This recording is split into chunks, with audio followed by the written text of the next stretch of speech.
Hello, friends, and welcome to my newest podcast. I'm your host, R. Leland Avellino, and this is American Patriot. Thanks for joining me today.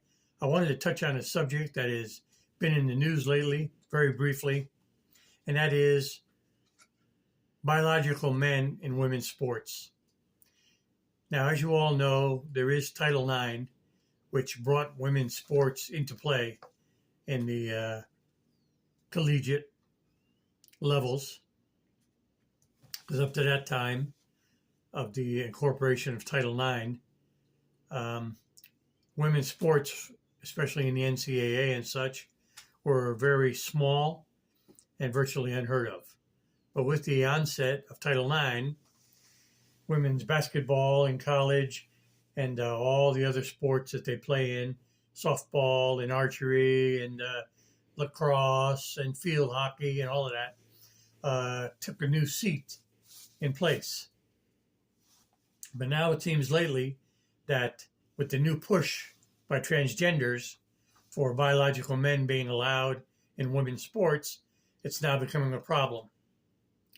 Because biological men have the advantage physically, upper body strength, muscular build,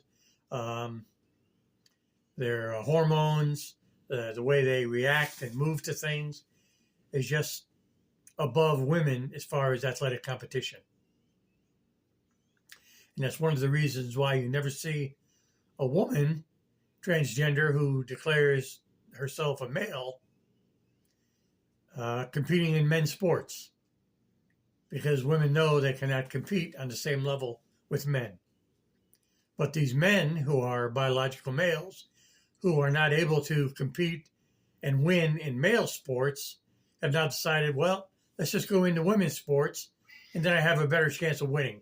And that's exactly what they've done. Now, the president did come out with an executive order banning biological men in women's sports. However, that's been challenged through the courts, and now these radical judges have put bans on this, trying to halt it. Now it's going through the appeal process, and we'll wait to see when it ultimately gets up to the Supreme Court. Now, my personal opinion is that if people would speak out on it more, professional athletes, etc., that this could be brought to an end. And certainly companies like Nike is one of the premier sports equipment companies in the world, that they would come out with a statement saying that they do not agree with biological men in women's sports and are not going to supply their products to teams that allow biological men in women's sports. This would come to an end right away. But because of the profit and the money involved, I don't believe they're willing to do that right now. So hopefully in the future, they will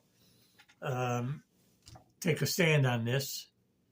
And hopefully just by this being in the public's knowledge and sight, that something will be done as far as biological men in women's sports. It's just not fair to those girls that have worked hard since they've been 8 or 9 or 10 years old to excel in their sport and then not able to compete just against other girls or women. That biological men come into the fray, whether it's boxing, amateur boxing, or whatever the case may be. Softball here in California, coming up in the next couple of days, is going to be the state championship. And the pitcher for the number one team is a biological male who stands 6'1". So we'll have to see how that plays out. So I just wanted to touch on this very quickly. I will speak about this more on subsequent podcasts. So again, this is your host, R. Leland Avellino, thanking you for joining me on American Patriot. Take care, and I look forward to seeing you on my next podcast.